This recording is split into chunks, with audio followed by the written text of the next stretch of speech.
My brother is dead, and you are thinking about such a thing? I can't believe it. I can't be with you anymore. My husband Jaden loudly shouted me during the funeral, but I knew that he was just faking his true intention.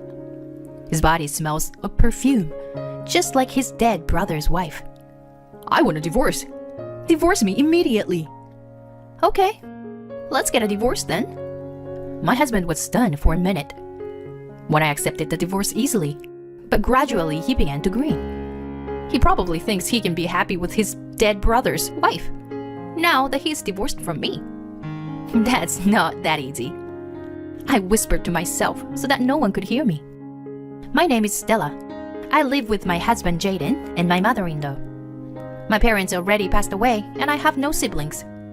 My mother-in-law warmly welcomed me as if I were her daughter. I was so happy to have a family because I had been alone and depressed with no one to rely on. I love my mother-in-law and appreciate her very much. My husband had a younger brother, Bobby. Bobby is married to a young woman, and they live near my parents-in-law's house. When I joined the family, Bobby welcomed me with open arms and had the same kindness that my mother-in-law had.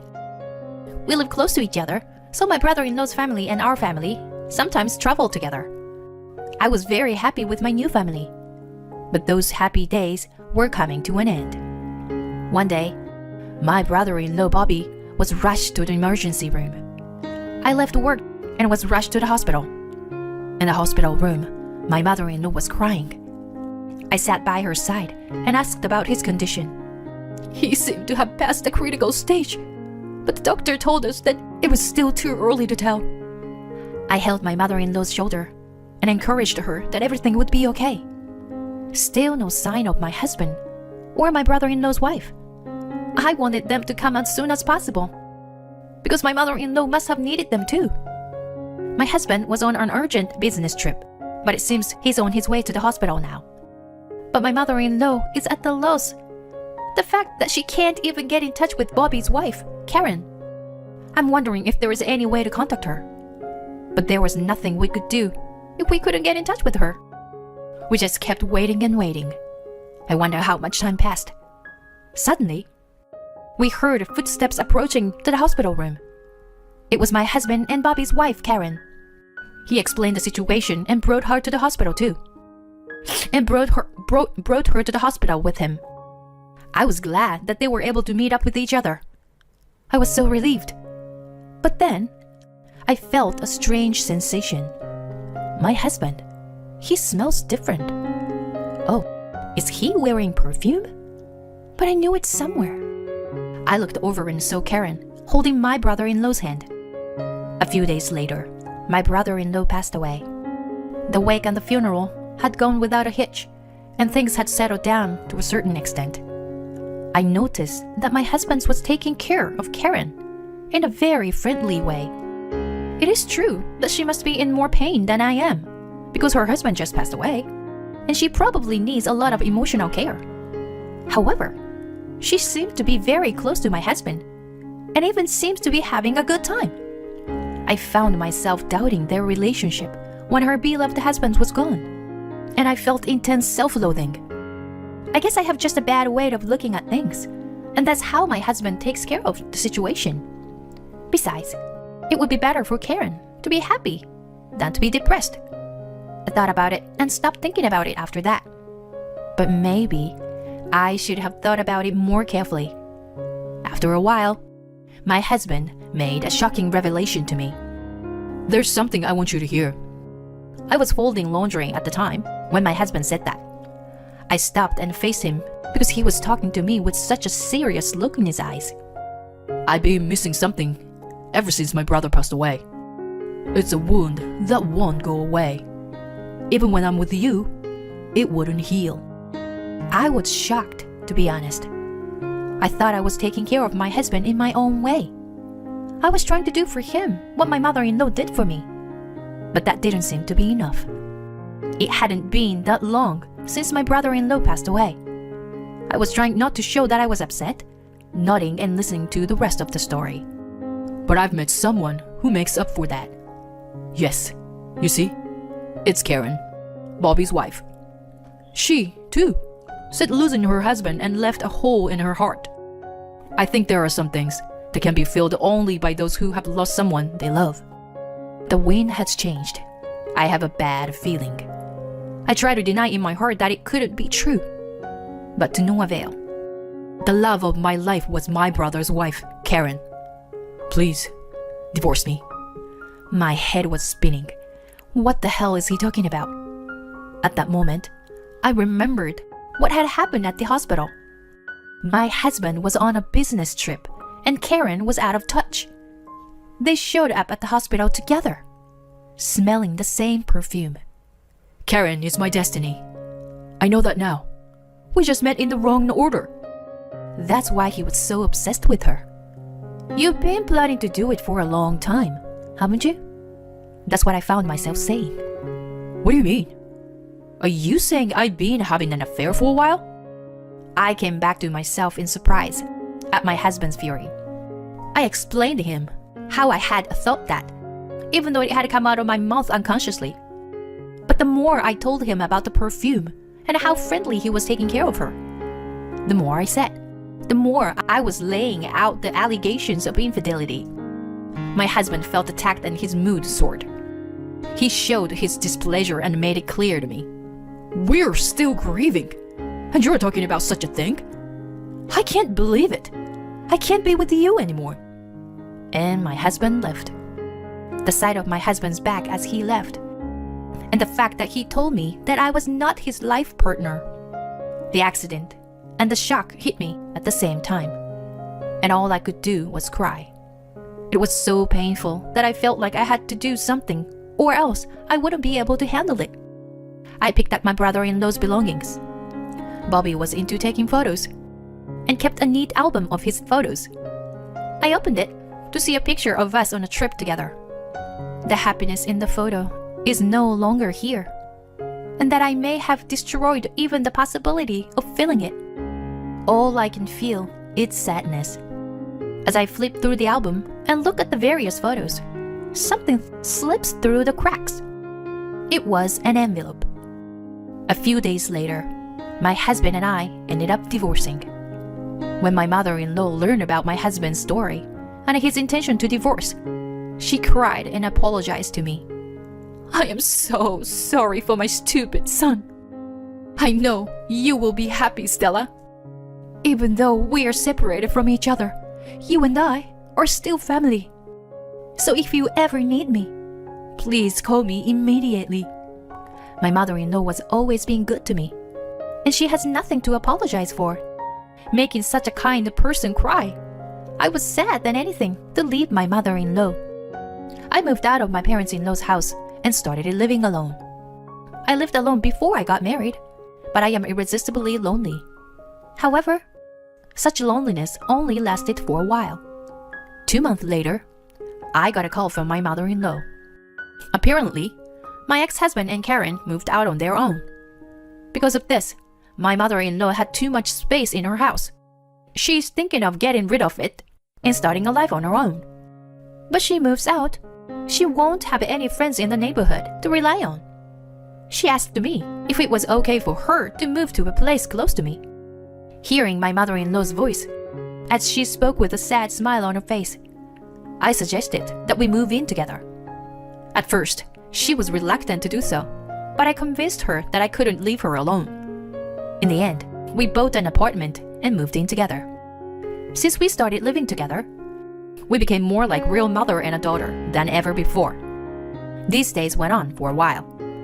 I received a call from a number I didn't recognize, and it was her, Karen. I asked her what she wanted after all these years. How come the house is not there? And what's more, you've been adopted? I thought my heart would stop in surprise when she suddenly shouted in my ear.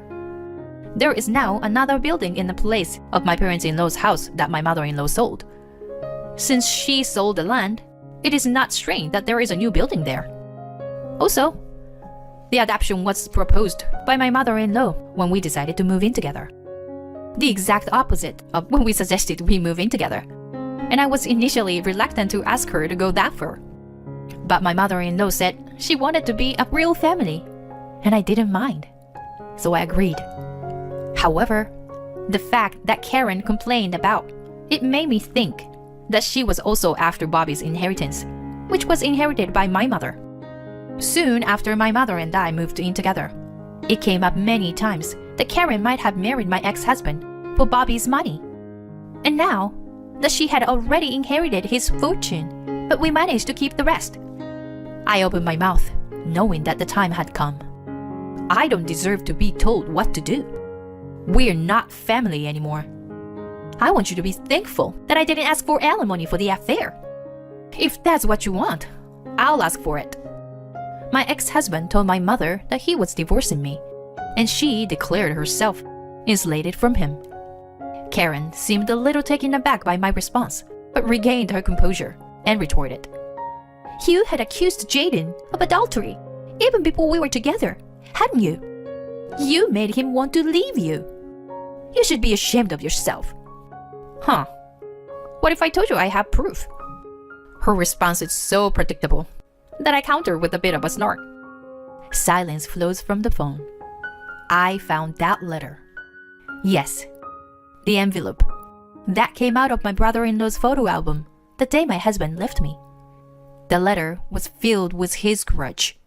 The doctor told me I don't have much time. So, when you read this, I won't be around anymore. This letter contains the hidden evidence of my wife's affair with Jaden. If Jaden or Karen finds this letter, they can destroy it all. Then I will have failed miserably. But if you, Stella, find this letter, let my wife and my brother be punished for what they deserve. My brother-in-law's letter also contained his feelings for his wife. After we got married, Karen quit her job. She thought it was my job to make her happy, so she just sat around the house and did nothing. When I told her that we should help each other out a little more, she got upset. And then there were days when she shut me out when she thought I wasn't making enough money. I had a hard time accepting that my wife had changed so much. So if I could work hard and make her life easier, I hoped she would return to her old self. But that was her true self after all. I'm so ashamed that I didn't see it. If my ex-husband and Karen hadn't gotten involved, I wouldn't have tried to make things worse. But if I let her misdeeds go any further, I had to take action for my late brother-in-law. I'll destroy them both. Bobby saw through you two a long time ago, and he had gathered all the evidence. And I am going to ask you to pay alimony. It was easy to imagine her shaking over the phone. She's trying to sound as strong as she can, with that shaky voice of hers. There is no way you can ask for alimony now that we're married. That's a bluff. You're trying to scare me, but it's not going to work. I'll sue you for blackmail. Be my guest. Paying for a lawyer costs a lot, you know? Well, I'm sure it's a waste of money.